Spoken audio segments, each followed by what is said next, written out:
just so much anger built up, but so embarrassed. So embarrassed. I was like twitching and freaking out, and like, it's like, we're focusing on the kids. I'm like, I don't believe that this is going to work. The kids don't feel at home. I know I don't feel at home. And the therapist is going on about like, well, the kids need to know that you trust them. They need to know that you're there for them. I'm like, well, that's true. But my parents always said they were there for me, and they firmly believe that they're there for me, but I know for a fact that they're not there for me. I find myself in the same rhetoric. It's the same thing, where I'm not actually there for my kids. I'm there for the idea of this family, and I'm not willing to let my wife go just because I'm holding on to this idea of a family. Well, I got news for you. Kids need their parents. I know there's a way to do it. It's the same, like, I've used this cliche over and over. You can survive. You can survive off of just potatoes. It is possible. It's doable. People can people can be raised by non-ideal families. It's fine. It works. But if the option is there, if the option exists, why not go for it? Listen, I am a liability, okay? I know why my parents don't have my back. It's because I'm a liability.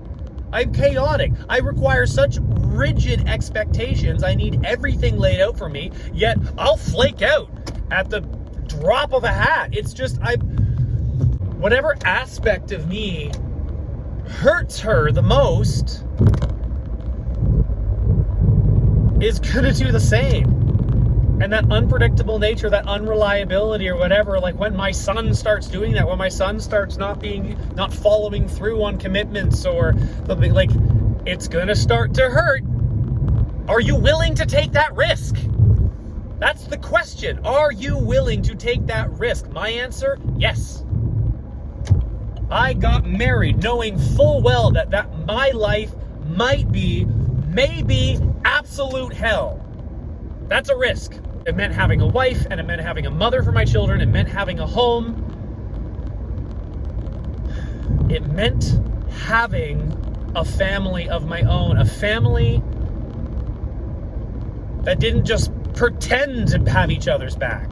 It meant having a family that didn't just convince themselves that they were always in the right and justify every action. It meant having a family that didn't passive-aggressively threaten each other with exposing the others. And my wife, I found her and she was so enamored with me and my passion. She loved my passions because she didn't really have any passions of her own. And I remember these things about her. She had purposely not filled her head with pipe dreams of what it would be to be a wife and what kind of home she wanted, what kind of wedding she wanted. She ignored the other girls when they were looking at bridal catalogs. She ignored hanging out. She didn't like gossiping. She didn't like hanging out with girls. The first conversation before we were ever dating was a big conundrum she was having about a friend of hers that a lifestyle she didn't agree with, and whether or not she was going to support that friend in that lifestyle.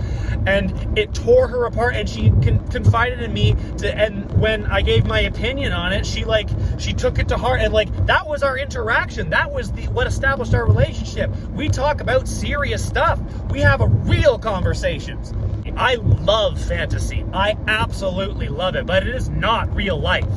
As long as you understand that, reconciling those two things is a very, very real struggle, and I always sought to reconcile those two things. I still believe to this day that fantasy, that aspects of fantasy can be brought into reality, but it doesn't change reality. You can't make reality go away, and if there's a serious topic on the table, you don't just start talking about some joke you heard. That's not relevant. No, don't stop doing that. Like I said, this woman had intentionally not filled her head with all of the visions and dreams of what married life was going to be like. She was going to experience it in real time. I felt safe. That made me feel safe. Knowing I was a liability, I felt safe that this person didn't have a preconceived notion in their head of what a husband was supposed to be, and that I would get the pass. I met the grade because I knew that I wasn't what a husband was supposed to be, but at least I wanted to be that. And so I let her know, these are my desires, this is who I want to be, this is what a man should be, this is what, blah, blah, blah, this is what I am striving toward in my limited capacity that I could do at, like, when I was 21, 22. You know, I didn't... You know, when you're 21, you have absolutely no idea who you are. And I would say I'm going to look back at this in 10 years and go like, you know, at 33, you have absolutely no idea who you are. At no point in time in your life do you achieve, I've arrived. It doesn't happen. You acknowledge that your experience, like, I had no idea when I was back that age. Right, that's a reality. That's something I know. That's something I think is important for everybody to know. You don't know. The only thing you can know is that you don't know, and that you can only ever learn, and you can only ever continue to learn. You don't know. You don't know yourself. You don't know your friends. You don't know the world. You don't know any of it. Everything I've ever lived is a lie. No, it's not a lie. It's just the best possible explanation you had at the time. It doesn't make it a lie. It doesn't throw away your experience. It doesn't throw away your life. So I got married to this woman knowing full well it could suck. The rest of my life could absolutely suck. This woman could have a preconceived notion in her mind of what a husband was supposed to be, and she could hold that over my head for my entire life. And I was not fully aware of it, and I was willing to take that risk. And now we are supposed to create an atmosphere of safety and security and trust in our house. I trust her to love the kids. I know that's true. There are truisms. But how she goes about expressing that, from my perspective and from what I can gather on her past behavior, she probably says the same thing about me. What I gather from her past behavior is that even though she believes she's doing it what's in the best interest of the kids, she's actually putting them at risk. And I have to reconcile that. I have parents that are not willing to risk the liability that is me. I have a wife that is not actually willing to risk the liability that is me. You damn well better believe that I am willing to take the liability. That is my kids. They are my kids.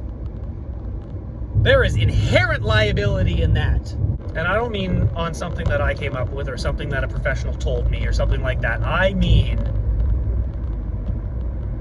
if they were genuinely in need and they had something they needed and they came to me and asked me for help, I wouldn't weigh the situation and try to figure out the least risky way I could help them. I know why my wife doesn't believe that's true.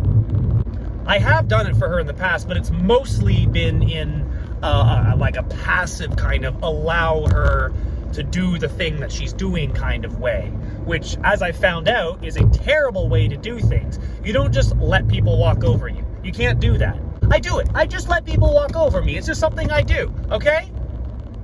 And I don't want to change that about myself. I still want to believe in people. I still want to believe that people in my life have potential. And I know why my wife doesn't believe that about me. Is because when, from her perspective, she came to me in her moment of need, I seemingly didn't respond.